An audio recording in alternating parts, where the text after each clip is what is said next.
In the shadows of folklore, a creature of haunting beauty stirs, the succubus. She is a whisper in the night, a phantom between sleep and waking, cloaked in irresistible desire. More than a monster, she is the archetype of seduction, a master manipulator whose methods endure through the ages. Her art is a deadly dance, preying on the deepest vulnerabilities of her victims. The succubus promises paradise but delivers damnation. Tonight, we pull back the curtain on her world, where myth and reality blur. Forget the romanticized images, the truth is far more sinister. The succubus is a psychic predator, feeding on the life force of her prey. She studies her target, becoming the embodiment of their secret desires, a perfect illusion. Her embrace is a gilded cage, a trap from which few escape. We will dissect her dark art, exposing the mechanics of her seduction and destruction. The shadow of the succubus is long, touching more lives than you can imagine.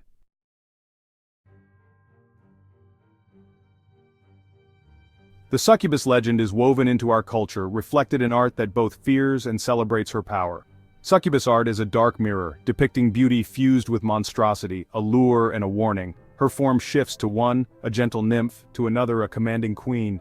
This supernatural beauty is her weapon, bypassing reason and speaking to primal desire.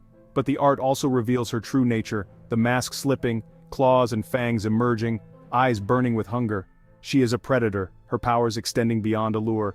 She walks through dreams, moves with supernatural speed, and feeds with a deadly kiss. We will expose her calculated process of seduction and destruction. History's infamous women like Jezebel show these tactics in action: manipulation, exploitation, and hunger for power. Jezebel's story is a real-life case study of the succubus art. Her methods prove this dark strategy is timeless, as dangerous now as ever. The succubus is not just myth, she is a living strategy for domination.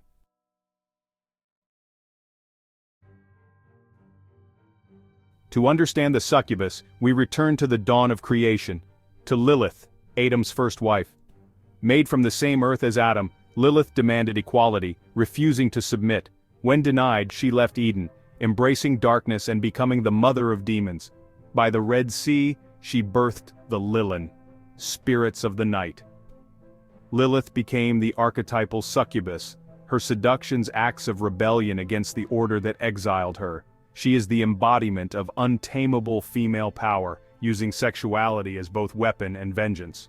Her myth frames the succubus as intelligent, motivated by injustice, not mindless lust. Every victim is a stand-in for Adam, every stolen dream, a reclamation of power.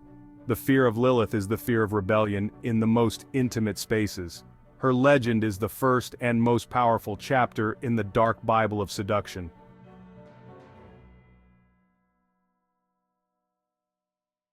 Lilith's shadow gave rise to a terrifying hierarchy, the demonic courts.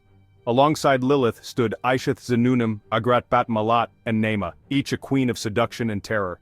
These matriarchs ruled the night, ensnaring men and sustaining themselves on stolen vitality. The myth deepens. Succubi collect life essence, passing it to incubi to create hybrid offspring, cambions. These children, half human, half demon, were believed to be born without souls, tainting bloodlines. The succubus became a threat not just to individuals, but to humanity itself, a corrupting agent of hell. She was both soldier and general in a cosmic war, a seductive portal for demonic influence. Holy men devised rituals to protect against her nightly invasions. The myth elevated the succubus from lone predator to conspirator in an infernal plot.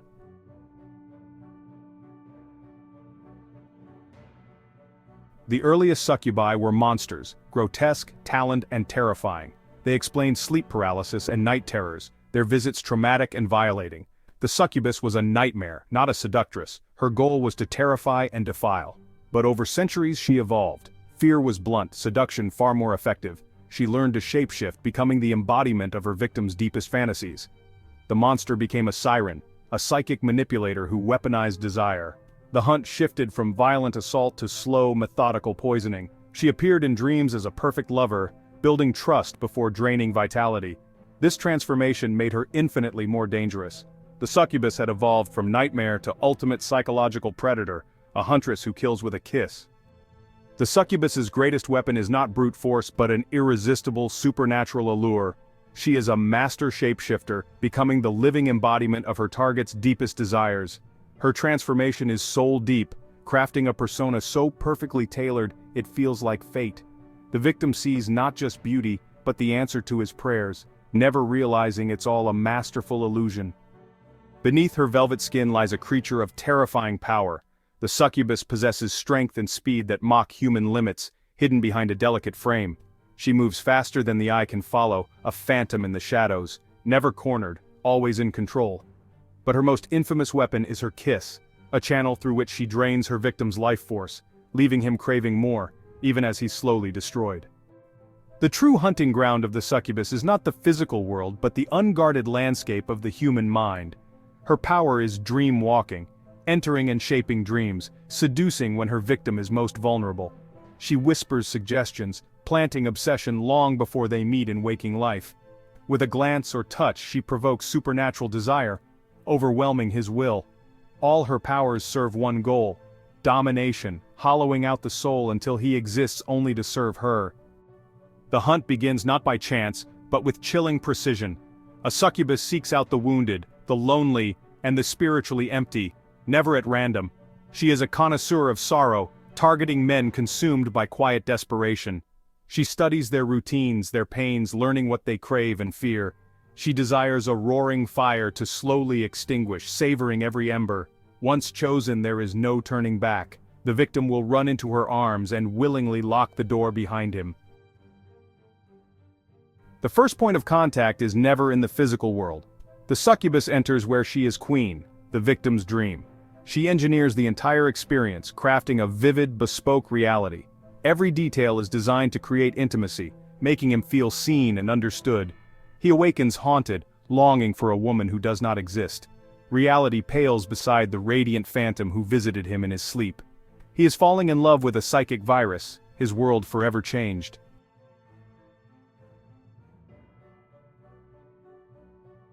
With the victim now hopelessly hooked on the nightly dream encounters, the succubus begins the next phase, forging the bond. This is where she transforms a psychic obsession into a full-blown spiritual addiction. The goal is to make her presence not just desirable but essential for his survival. She becomes his sole source of happiness, validation, and purpose. She isolates him from his real life, not through physical force, but by making the real world lose all its color and flavor. His job, his friends, his family, they all become irritating distractions from the only thing that matters, his next encounter with her. This is a deliberate strategy of emotional starvation and reward. The dream encounters become more intense, more passionate, and more frequent. She gives him an experience of ecstasy so profound that all other pleasures pale in comparison. This is a form of psychic conditioning. She is rewiring his brain's pleasure centers to respond only to her, creating a dependency as powerful as any narcotic. When he is with her, he feels like a god. When he is without her, he feels a crushing, soul-deep withdrawal. He is trapped in a vicious cycle of euphoric highs and agonizing lows, a cycle that she controls completely. The chains are being forged, link by painful link, around his very soul. This bond is solidified by a false sense of exclusivity and secrecy.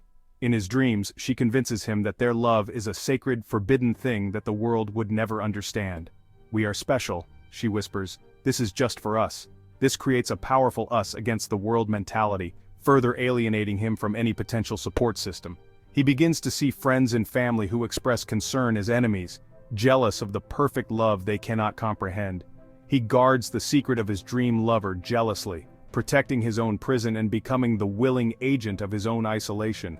He believes he is protecting their love, but he is actually protecting his addiction.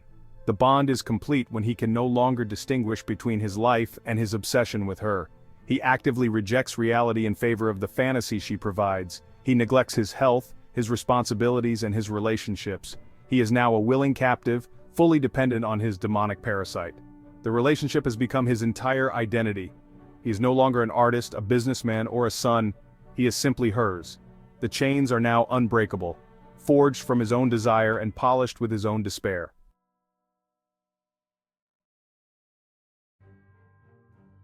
Now that the victim is fully enthralled, his will eroded and his soul chained to her, the harvest can begin in earnest. The initial subtle sips of energy during the dream phase now escalate into a voracious, systematic draining of his life force. The kiss of death becomes the central focus of their encounters. The passion that once felt life-affirming now has a desperate, consuming quality. Each kiss, each embrace that sends him into raptures of pleasure, is a conduit through which she feasts upon his very essence, his spiritual and physical vitality. He is a battery, and she is draining him dry to power her own immortal existence. The physical effects become brutally apparent. His once vibrant energy gives way to a constant, bone-deep exhaustion that sleep cannot cure. His skin turns pale and waxy, dark circles form under his eyes, and he loses weight at an alarming rate. Friends and family are horrified by his rapid decline, but he is completely blind to it. He interprets his physical decay as a noble sacrifice for his profound love, a testament to the all-consuming passion he feels. He sees his wasting body as proof of his devotion, proudly wearing his own death mask as a badge of honor, a tragic hero in a romance only he can see. The mental deterioration is just as severe. His mind, once sharp, becomes clouded and confused. He suffers from memory loss and inability to concentrate and fits of paranoia directed at anyone who tries to intervene. He is living in a permanent fog, his consciousness straddling the line between the dream world and reality. The succubus encourages this, whispering poison into his mind, telling him that his weakness is just the world trying to pull them apart, that he must cling to her even tighter. She is a predator, convincing its prey that the teeth in its neck are a loving embrace, a final chilling act of psychological manipulation. The end is inevitable and tragic.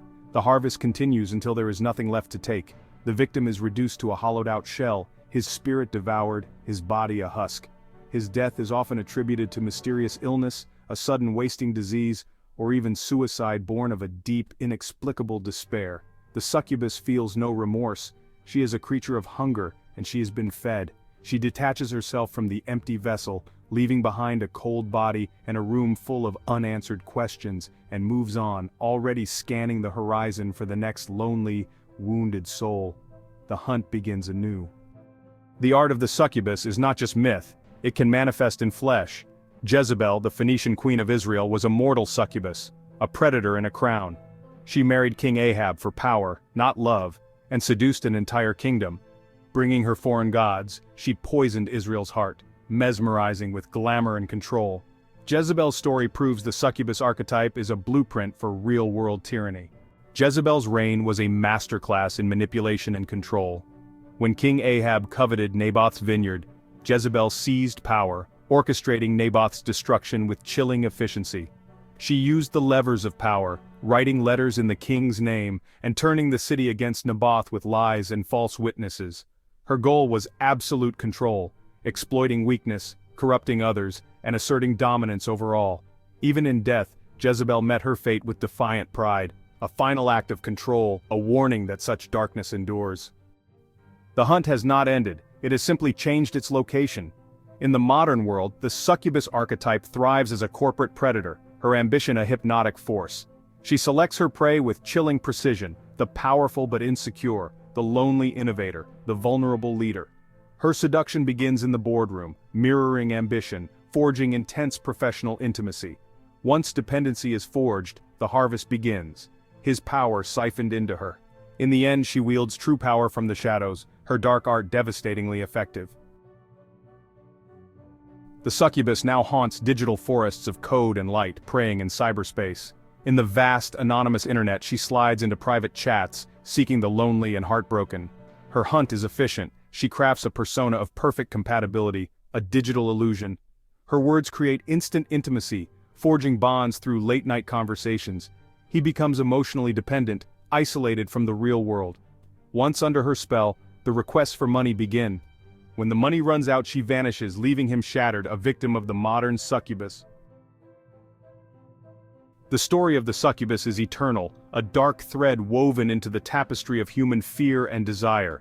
She is more than a demon. She is a symbol of our deepest vulnerabilities, seduction, and manipulation. Her hunting ground is the human heart, preying on our secret longings and emotional dependencies. The shadow of the succubus is long, her hunger eternal. We must remain vigilant. In the end, our greatest defense is to master our own desires and recognize the eternal hunt within.